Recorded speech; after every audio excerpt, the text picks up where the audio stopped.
You're listening to the Elvis Ultimate Fan Channel podcast, the channel that is devoted 100% to the life and career of the biggest selling recording artist of all time, with your host, Steve Francis.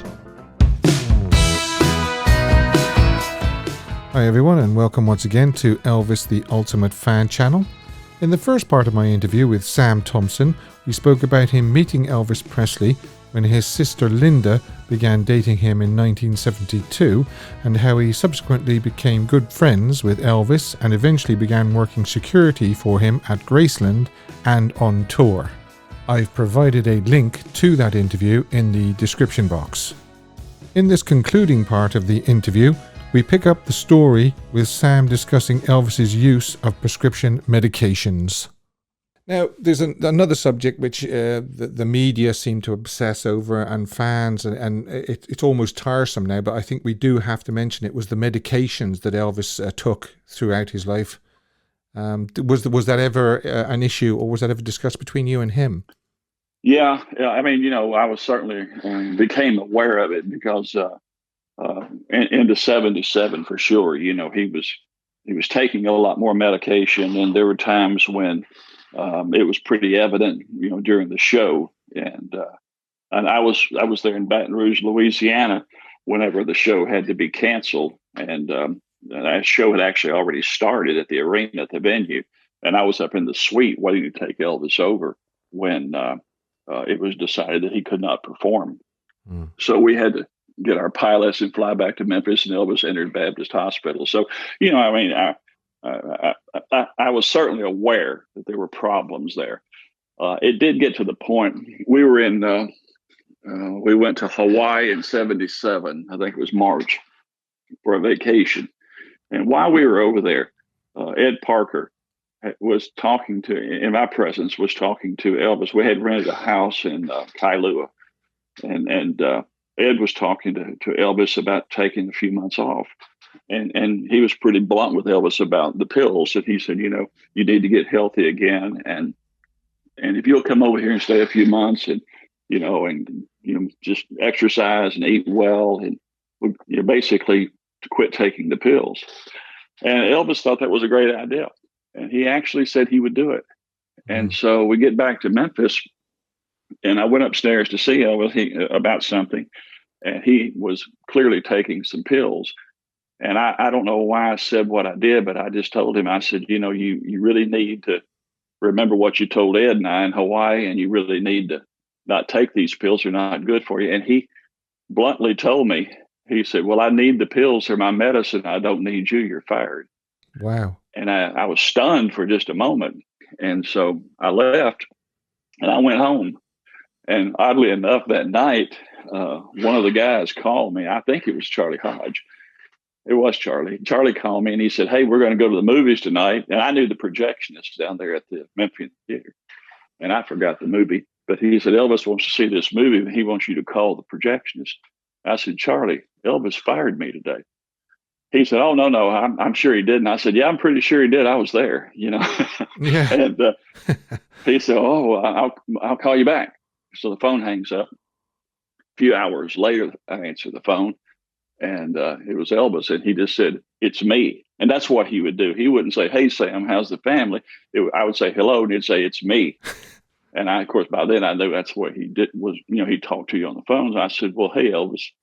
He said, look, I need you to come over here and talk to me. And I said, okay. So living right next door, I went over there, and he was upstairs in his bedroom, and we had a real heart-to-heart conversation. And he just told me that it was medication. He needed it, and he had to have it. And he understood that I was concerned about him, but he said, I need you. And by this time, you got to remember that the book by Red, Sonny, and Dave was about to come out, and he knew that. And he was upset with that. And he used words with me about feeling betrayed and that type of thing. Now, I'm not saying any of that's true. I'm just telling you what Elvis told me. And he said, I really need you to stay. And so I agreed to stay. He said, but I don't. It was kind of funny because he said, but I don't ever want us that subject to come up again. And I said, well, here's the thing, Elvis.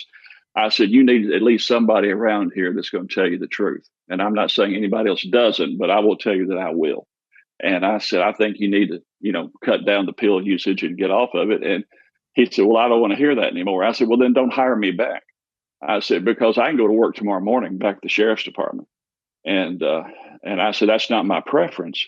But I said, if you hire me, I said, I'm going to speak my mind and let you know what I think because I care about you. Now, he just sat there for a second and he stood up and he took off this big diamond ring and he put it on my finger and gave me a big, big hug. And he said, good, you're hired back. Good night.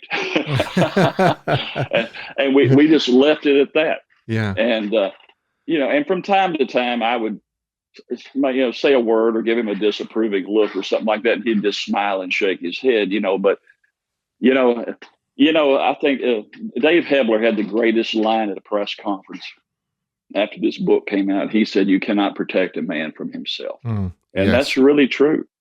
I could have stepped in front of a bullet for Elvis Presley and would have. That was my function. But you just can't control what a person does. And I know there's a book out there about Elvis took these pills because he had medical conditions and this and that. I don't know. I'm not a physician. But I don't know why he took the pills that he did. I know what he told me. He said that it started for him in the Army. Yes. He told me that when he was in the military in Germany, that it was in the wintertime and he would be on maneuvers and that the Army gave him amphetamines to keep them awake at night. That's what he told me. And he said from there, he decided that he really liked them. And then when he went to Hollywood, that he liked to stay up, all night and then had to be on the set in the morning. So he just kept taking them. So I'm just assuming that's true because that's what the man told me. But I don't know why he took what he took. But and I can't, not being a doctor, I can't say that facilitated or was the cause of his death. That's certainly still under debate. But he did take a lot of pills. There's no question about that. Okay, so as soon as you've mentioned his death, maybe we should touch on the events of the 16th of August and what you remember about that day and the days after. Well, I was at home. We had been to Lisa Marie was visiting Elvis Presley and at the mansion, and he and his wife were divorced, and so they had joint custody of the daughter. And Lisa was supposed to be there, I think, only a week or so, but I think by this time had been there 3 weeks because Elvis really loved having her around, and we had rented out the fairgrounds. And that's the night I had to ride the Zip and Pippin about 20 times with Lisa and Elvis. And I thought I was going to die, but that was Elvis's favorite ride, and that was Lisa's ride too. But anyway, I was at home, and my function that time was to take Lisa Marie back to Priscilla. And so I was going to pick her up at the mansion, and we were going to be driven to the airport. We were going to fly commercially and to L.A. And then Sir Gerald at London Town Livery was going to pick us up and take us to Beverly Hills. And I would return her to Priscilla. And then I would meet Ed Parker at the airport at LAX, and we would fly to Portland, Maine and catch the tour. So it was going to be a pretty long day, And so I was at Graceland the night before discussing that with Elvis. And I don't know, I think I left before he went to play racquetball. So whatever time that was, I was there when he went to Dr. Hoffman. He left, and he didn't want to take any security. Dick Grove was there too. And we both stood up and said, well, we'll go with you. And he said, no, we're fine. And I think Billy Smith, his cousin, and Joe, his wife, and Elvis, and I think Ginger, they all went. And that wasn't uncommon for Elvis, at night and in Memphis, and he knew where he was going. And so that's what he wanted to do. So he was the boss. And so he went, and I was there when he came back. And that's when I went upstairs. He wanted to talk to me about going to, pick up Lisa and all of that. And so we went over the details of that. And then he said he was going to go play racquetball. And so, and that night he told me, he said, this is going to be a great tour. He said, I'm really looking forward to it. And he was in high spirits. He felt good, said he did, and was pretty animated about the tour. And we said goodnight. And I went home to get some sleep. And the next day, uh, I got up and actually my father came over to pick me up. He was driving a blue Lincoln Continental that Elvis actually had given Linda, and my parents were using it. And so my dad picked me up in it to drop me at Graceland. And when we drove up the gate, my recollection is David Stanley was in a little brown Datsun, and he was coming down the driveway, pretty good speed. And so we pulled over to avoid him. And as he pulled up beside us, he sort of shouted, "Have you heard Elvis? Elvis is dead." And we just sat there for a second. He left. And then we sat there for a second. And I was in the passenger side. So I looked at my father. I said, "What did he say?" And I said, my father said, "I think he said Elvis died." And I said, "What?" And as we came up the hill, I could see the ambulance there at the front door. And I immediately thought it was Vernon.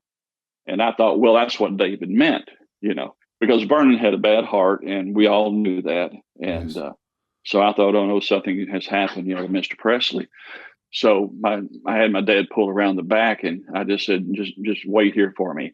And I went in the back door, and of course, when I did, it was just pandemonium. It was a number of the guys were in there, and Billy and Joe, and I think Tish Henley and Dr. Nick was there, and Vernon was sitting in a really up on that landing, sort of where Elvis had recorded the Jungle Room sessions, I guess. And he was in a high back chair, and he was just sobbing and moaning. And when I walked in the back door, he looked at me and he said, "Oh, Sam, my boy's gone. You don't have to go now. There's no point going. And I didn't know what was going on, so I got up there, and Mr. Presley stood up and hugged me, and I just sort of stood back for a moment. And it's kind of surreal remembering all that, Steve. Actually, right now, just talking about it, but it was. I guess I was just in a bit of a fog, like this can't be real. And I remember Dr. Nick was there, and I looked at him and I said, "Nick, what happened?" And Nick just shook his head. He said, "I don't know. I just don't know." And we were all just sort of mumbling and standing around. And then I remembered there was a 9-year-old girl there that I was responsible for. And I didn't know where she was. And I asked a couple of people, and they didn't know where she was. So I walked through the house, and when I got to the foyer by the front door, I could hear her voice. And she was talking to, I didn't know who she was talking to, but she said, no, Linda, my dad, he's really dead. They told me, and this is what I heard her say.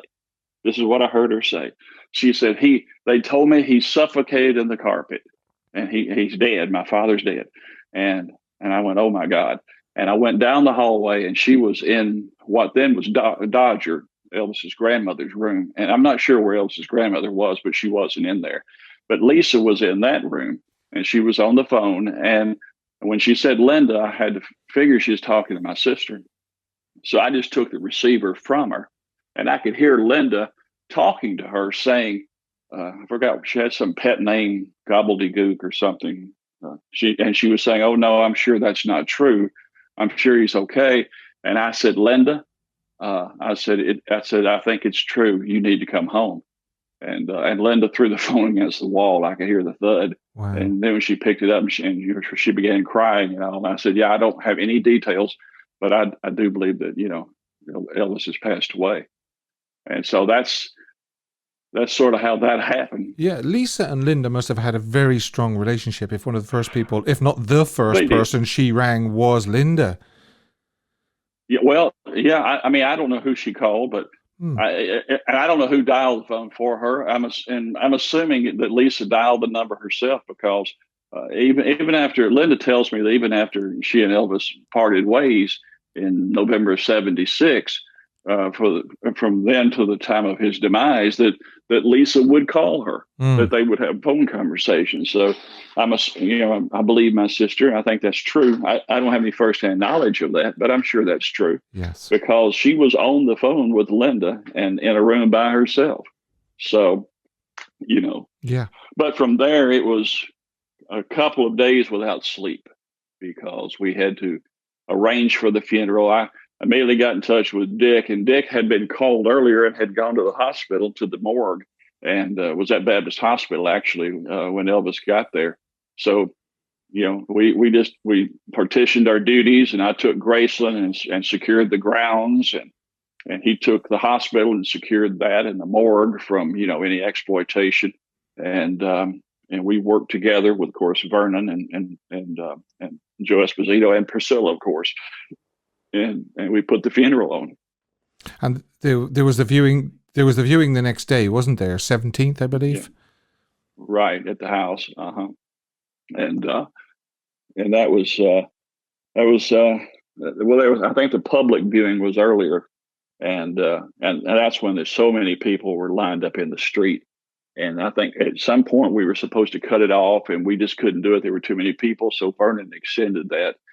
And but Dick and I stood there by the casket all day long. We had the casket just inside the front door, and so people didn't really come in the house. They came to the front door to view the body, and then turned and went back down. But it's a lot of different people said different things about that day, like how the casket was, and it was over there by the stairs and things. But that's not really true. It was just at the front door. And one of the really disappointing things I've always been a little bit angry about was somebody actually managed to take a photograph of him lying in the casket. Yeah.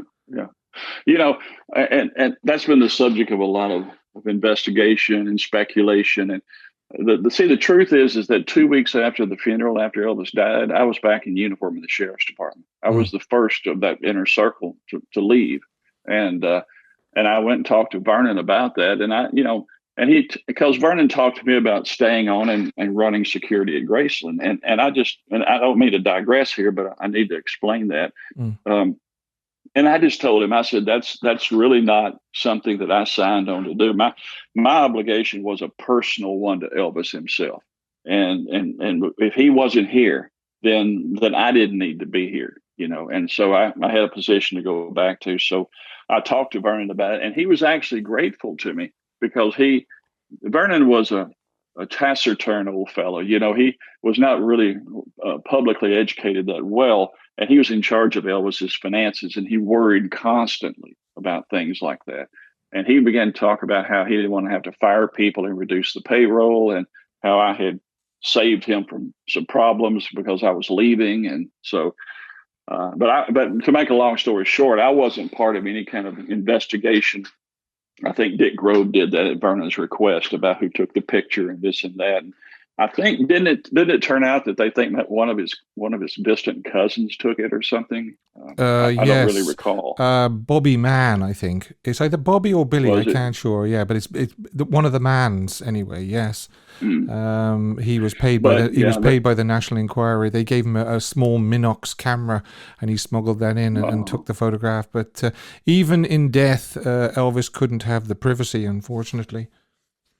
Yeah. Well, I can tell you that was done surreptitiously, because I was there and I was standing right beside the casket, and nobody had a camera in their hand. If they had, they wouldn't have had it there long. And that just wasn't. Yeah. So however the picture was taken, it was done, secretively. Yeah. But anyway, after that, we were able to close the mansion up, and then Priscilla had her family there, and a lot of the Smiths were there, from Elvis's mother's side, and so there was a private viewing, and that's when James Brown was there, and a number of other people, some luminaries, but mostly just people that knew Elvis and loved him, and his relatives. And at some point into the evening, Priscilla came to me and asked me, she said, "Can you, we're exhausted," because she had her family there, her mother and father, and they were staying at Graceland and upstairs, and so she said, "Would you mind just, gently asking people to leave?" So I had to be the heavy. And so I had to go around and tell people, "Look, the family's here and they're really tired. Thank you for coming, but, we're going to close the house down." And so that we did that. I did that. And then I drew the short straw. Dick went home to get some rest. And so I stayed that night and spent the night next to the casket. My wife was with me, so she opted to stay. And I just tell people it was me and a pot of coffee at 870 Remington 12 gauge pump shotgun. Yeah. And we sat right next to an open casket all night long until about 6 o'clock the next morning when Dick relieved me. Because there was a threat to steal his body. We were aware of that. And the police department had told us that. Yeah. And as I say, that was my personal obligation. I had a continuing duty to Elvis and to his family. So I stayed up all night long and then went home and showered and put on a suit. And we had the funeral the next day. What have you done since August 77? Well, nothing to compare to what I did with Elvis. Yeah. But I went back to the sheriff's department, and then I went to law school at night, and I still had to work. I had 2 children, and so I worked with the sheriff's department during the daytime. Worked mostly in the court system at that time, and went to law school 4.5 years. And graduated, and I became the sheriff's legal advisor, the first one they ever had for the Shelby County Sheriff's Department. And then I moved on and became an assistant county attorney for Shelby County. Worked for Bill Morris, who was one of Elvis's great friends. He was by then the county mayor. Yeah. And then Mayor Morris appointed me as a warden of the local prison. I had developed an expertise in prisoner litigation, civil rights law. So he hired me to take over the county correction center and to bring it into compliance. And so I did that, and I was there about 2.5 years. And from there, I was appointed as a juvenile court judge, and for 2 years. And after that, I ran for judgeship in 1990 and was elected. And I was a general trial bench judge in the general sessions courts of Shelby County for 8 years. So I retired in 1998 with 25 years of service with the county. Mm-hmm. And that's when my sister was married to David Foster. And so David needed legal counsel for the record company that he had formed. So I went to work for him, and I had an equity stake in the company. So I went to California and became the Business and Legal Affairs Vice President. And that's when I negotiated the contracts with the Coors and Michael Bublé and Josh Groban and many others. Who was in charge of international. We had that company for 5 years. And then Warner Music Group bought us out. And so as an equity owner, I had a stake in that. So I got a payout. And so that was in, I think, 2003. And I moved to Las Vegas to retire. And while I was in Las Vegas, I ended up meeting the governor, which was an Elvis story, by the way. And the governor of Nevada had been a junior senator at one time, and a friend of mine, Ed Bryant, was a senator in Tennessee. And when I was a judge, he called me and he said, "I've got several friends of mine that are senators, and they want to see Graceland. Can you set that up for us?" And I said, "Sure." So I met them and took them through Graceland. Well, this guy was one of those senators. So many years later, I'm in Las Vegas, and I bump into his chief of staff, and sure enough, he's the governor now. So set up a luncheon with him, and he said, I don't know if you want to go back to work or not, but I'd love to have you as a part of my cabinet. And so he made me the commissioner of transportation for the state of Nevada. And I did that for a couple of years. That was in charge of all the limousines and taxis, which is a pretty big job in Las Vegas. And then after that, I was appointed to the Public Utilities Commission. I eventually became the chairman of the Public Utilities Commission for the state of Nevada. And I retired from them in 2011. That's 10 years ago. And that was my last paying gig, Steve. So are you a man of leisure now? Actually, I must tell everyone. Actually, we share a mutual friend, Charles Stone. Charles was actually on this show a few months back, and you meet up every Thursday, don't you, for Burger Thursday? Yeah, well, we try to do it on Tuesdays, but it doesn't always work out. I play a lot of golf. I play golf about 3 days a week, and sometimes my golf games conflict with our burger schedule, but we meet once a week for sure. You know, and I met Charles, in early '70s when I started going on tour because he worked with Tom Hewlett and Concerts West, and he was, in charge of the production of that. So known him a very long time, and there's very few of us left, it seems. Yeah. So I try to stay associated with all of the old Elvis guys. I stay in touch with Dave Hebler. I stay in touch with guys Jerry Sheff and Norbert Putnam and James Burton and Glenn D. Harden. I stay in and Ronnie Tutt. Yeah, I also had Dave Hebler on the show as well about 12 months ago. Yeah. Dave's a great guy. Actually, I think Dave's just announced today that he sealed another book deal. I think so. We'll be looking forward to that next year. Good for him. Good for him. Yeah, I agree. Yeah. Well, people ask me what I think about this one or that one, and I also get asked a lot about Ginger. But I almost didn't know her because.